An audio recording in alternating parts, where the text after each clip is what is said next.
বীরভূম জেলা তৃণমূল কংগ্রেসের কোর কমিটির সদস্য পদ থেকে ইস্তফা দিলেন লাভপুরের প্রাক্তন বিধায়ক তথা তৃণমূল নেতা অভিজিৎ সিংহ। প্রাক্তন মুখ্যমন্ত্রী মমতা বন্দ্যোপাধ্যায়ের বেঁধে দেওয়া বীরভূম জেলা তৃণমূল কংগ্রেস কোর কমিটির সদস্য থেকে শনিবার দুপুরে পদত্যাগ করলেন লাভপুরের প্রাক্তন বিধায়ক অভিজিৎ সিংহ। জানা গিয়েছে, সাম্প্রতিক বিধানসভা নির্বাচনে লাভপুর কেন্দ্র থেকে তিনি বিজেপি প্রার্থীর কাছে পরাজিত হন। এরই মধ্যে কোর কমিটির সদস্য পদ থেকে তার ইস্তফার ঘটনায় নতুন করে রাজনৈতিক জল্পনার সৃষ্টি হয়েছে।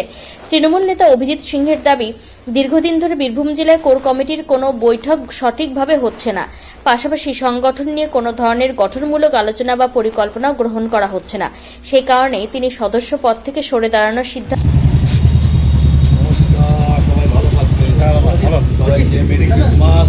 মেরি ক্রিসমাস এবং সবাইকে আগাম 2026 সাল নববর্ষের শুভেচ্ছা, প্রীতি, ভালোবাসা বাড়ির সকলকে। বলছি আজকে তড়িঘড়ি বৈঠক কি কারণ?